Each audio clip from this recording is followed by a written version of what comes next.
It's been about 5 years since Yamaha released their Reface series in response to a growing demand for popular vintage tones. Today, we're going to look at all four units and how they both honor and expand upon Yamaha's history of musical instrument innovation.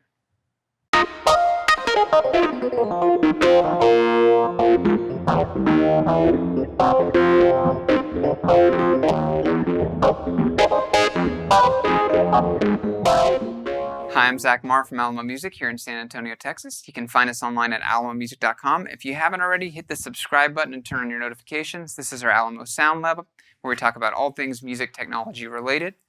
And today we are revisiting the Yamaha Reface series.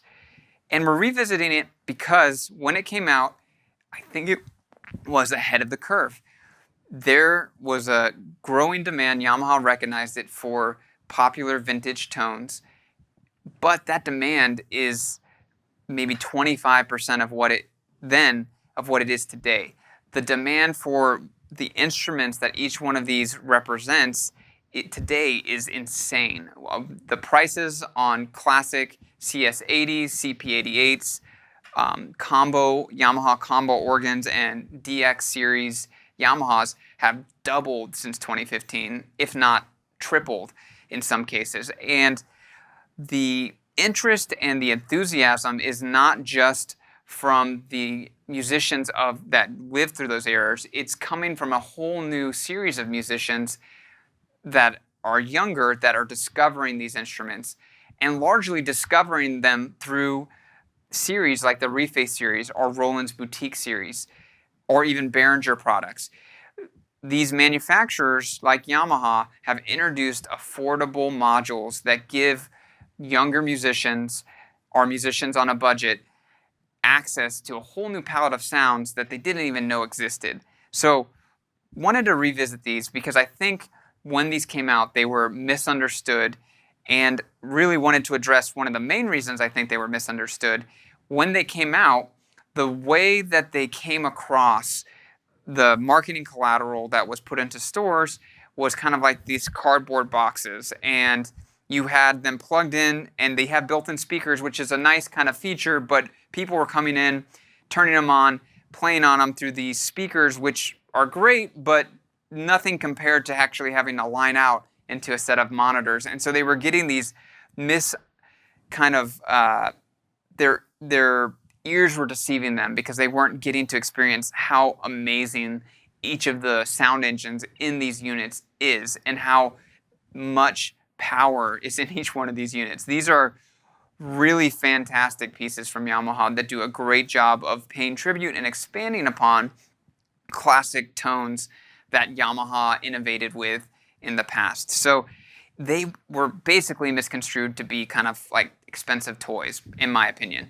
And the home studio producer didn't necessarily see these as viable options for their home studio. They just didn't quite get it.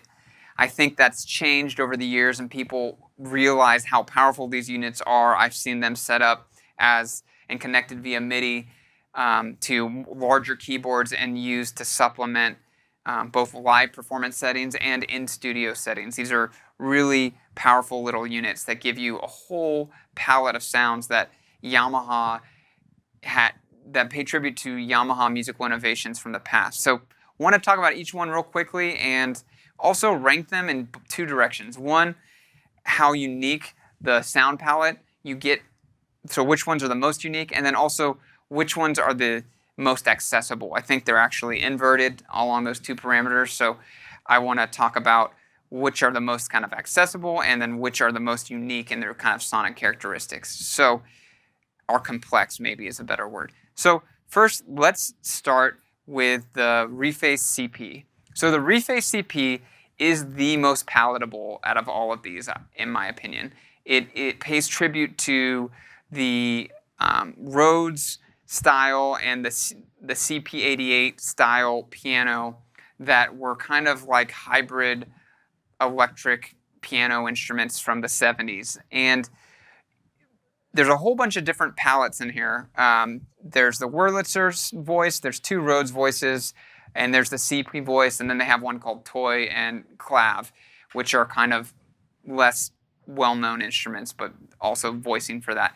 But really, pays tribute to a whole style of instruments that used pickups, traditional piano actions, and various different ways of creating sound with a piano action and amplifying that sound. So it's pre-digital piano. This is what digital pianos were a solution for. So these were all the CP88, which is and the CP73, which were both Yamaha creations, are actually a full acoustic action, and it has pickups underneath actual strings, piano strings, and it was like a portable grand piano with actual strings and pickups to pick up the string vibrations. Instead of using a soundboard, it used pickups and a piano action. Very cool instruments. There's a big demand for those instruments. If you have one, I think the range is like $5,000 now to get one. But they have a very unique sound. Same as the Rhodes and Wurlitzer, different kind of style. There wasn't actual strings in Wurlitzers and Rhodes. Those had kind of tines, but the same thing. It had an action that hit the tines, and then they had pickups that picked it up and emitted it through some kind of speaker. So it's a whole kind of category of instrument that nobody really builds these anymore. So the only way to get the sound is through an emulation or through a vintage piece. And Yamaha's Reface CP is arguably the best or one of the best ways of getting that tone and adding it to your palette. Has a great effects section, and it's got a delay and a reverb, and it just sounds awesome. So when you play it and you have headphones on, you can hear some really fantastic stereo effects going on. You plug it in at home, also fantastic. Super palatable. Anybody that plays keyboard will get this one right away. So that's the Reface CP. We're going to take a quick listen so you get a sense of what it sounds like. Then we'll return and go over the Yamaha YC.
So the tremolo effect on the Reface CP is really one of my favorite things about it. It's the vintage Rhodes has a tremolo built in, and you get that kind of Rhodesy tremolo feel out of the Reface. I just love that effect. I hope you could kind of hear it there. What's also cool about this is that you can apply these effects across any of the different voicings, whereas a lot of these effects, if they were present in the original instrument, you were stuck with that effect for that instrument. So again, kind of a great tribute and expansion upon a beautiful history of electric pianos pre-digital. So that's the Reface CP. Next, we have the Reface YC, which pays tribute to a whole genre of instruments called combo organs, which were kind of like what the CP, what electric pianos were to actual acoustic pianos, like portable hybrid instruments. The YC was to traditional home organs. So those big organs that you found in churches or home theaters. The combo organ was a portable keyboard that you could take on the road that had analog circuitry and it was heavy, but it was portable, and that was an innovation in the 70s as well. And the YC series is styled after the YC series from Yamaha, which is particularly well respected and considered to be some of the best of the combo organ period. So really cool piece. It has about it has 5 different organ models built into it, all super classic emulations. We did a full video on this and the YC61 comparing the two, where we go into more detail about that if you're interested. But it's a really great hands-on organ emulation, and again, the sound is massive. I almost prefer the YC to the YC61, which is a lot more robust in terms of the interface and the expressibility, but the sound engine and the sheer fun of the Reface YC is really high. And it's the next most accessible to the Reface CP. It's a little more complicated, but because you kind of have to know how to use the drawbars, but that you learn. It's pretty simple. It's someone that plays keyboard can figure this out pretty quickly. Very accessible, I would say. and instantly fun. So let's take a listen and give you so you get a sense of what it sounds like, and then we'll go from there.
So my favorite thing about the Reface YC is the rotary effect. And the rotary effect is designed to emulate traditional rotary speakers that were alongside classic organs like Hammonds. So they'd have these speakers, usually Leslie's, and it would have the speaker rotating at various speeds to create this interesting effect. So the rotary speed is actually controllable via this knob, and you get this awesome kind of change in tone as you do use the little knob. And it really works really well. As you do it, it just feels seamless. It's a great sound, and it feels fantastic to play with. So I really love that rotary effect. I think they did a great job emulating the classic Leslie rotary sound. So let's move on to the Reface DX. And it was hard because I wasn't sure which was more accessible. Was it the DX or the CS? And ultimately, they're pretty close in terms of difficulty, but for different reasons. And because the Reface DX has pre-built sounds in it that are easily accessible, I put this as more accessible than the Reface CS. And also, I think the Reface CS has a magic in it that the DX also has, but even more so. I think what it's aspiring to do and what it pays tribute to is the most magical of Yamaha's musical innovations in this space. So the Reface DX pays tribute to the Yamaha DX7, which ushered in the digital area for synthesizers. The Yamaha DX7 introduced a whole new style of synthesis called FM synthesis and changed the world of synthesizers from an analog one to a digital one.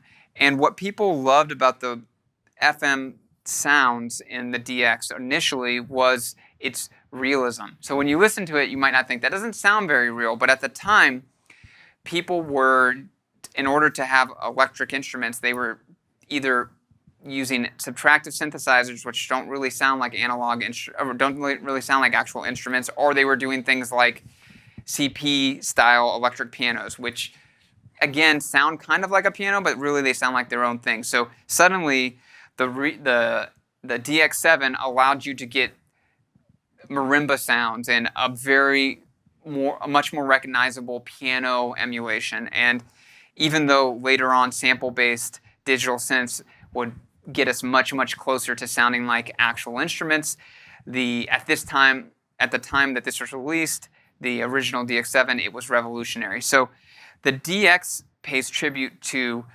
FM synthesis, it pays tribute to the DX7, and you can get into FM synthesis, which is completely different than subtractive. And so it has operators that you program as, and then it also has traditional LFO and EG, and you can get really deep into FM synthesis, and it's a much easier way to get into FM synthesis than other kind of instruments that play in that space. But it's a great way to get into FM synthesis and get kind of all the classic tones that you get out of a DX7 plus some. So very accessible for people that play keyboard again, but you can also learn a whole new language of synthesis if you're used to subtractive and you want to learn FM. This is probably one of the best ways to learn it. So let's take a listen.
FM synthesis can be intimidating, but you shouldn't be concerned because there's a ton of resources, especially now on YouTube, where you can learn and get deep into it.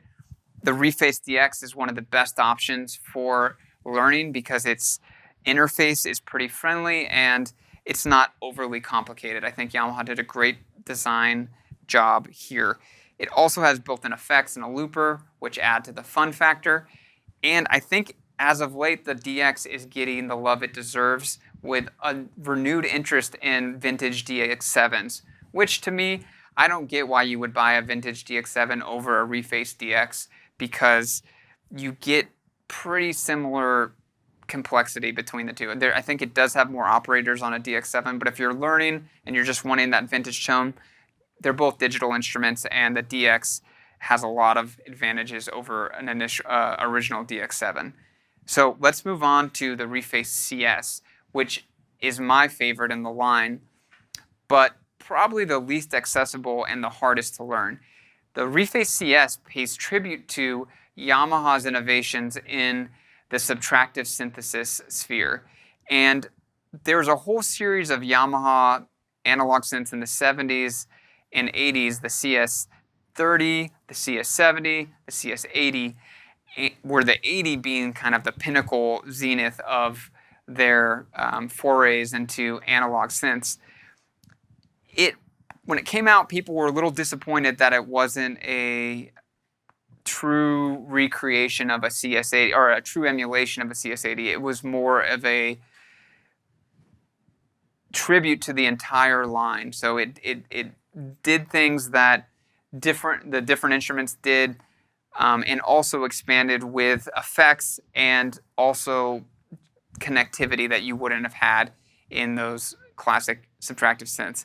So very fun, complex instrument with a lot of interesting tones that you can get out of it. It has ring modulation, so it has some other ways, some other voicing styles than just kind of a typical subtractive synthesizer would have on it. So it's a really powerful instrument. Again, complex, but it gives you that wonderful feeling of a subtractive synthesizer with the ability to kind of sculpt sound on the fly. It really does a great job of giving you that feel and that kind of vibe. Whereas a DX with FM synthesis, it's very much more like programming where you have to specifically dial it in. It's not as much as on the fly synthesis as subtractive synthesis and the subtractive synthesis found in the Reface CS. So without any more kind of going on about that, let's take a listen and see what it sounds like.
So I really hope one day Yamaha does release a reissue of their Yamaha CS80, the legendary synthesizer behind Blade Runner. But until that day, for most of us, the Reface CS will have to do. Great sounds, really fun to play with. I hope you got a sense of really what it can do from our playing. In conclusion, I again want to say that in terms of order of ease to learn and kind of accessibility for someone that plays basic keyboard, it's definitely the CP, the YC, the DX, and then the CS.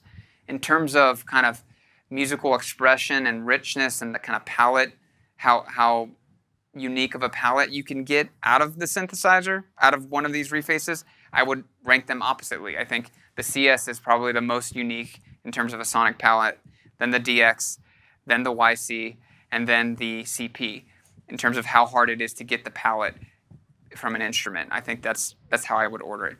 All of them I think are pretty fantastic. Again, the sound engine in each of these is really high grade. It's meant to be a module, I think, more so than a all-in-one. And the keyboard, the way I think about these, and I think this is why people didn't get it at first, the keyboard and the speakers are not, they're like add-on features. It's not the intention of this unit. The intention of this unit is the sound engine and the interface.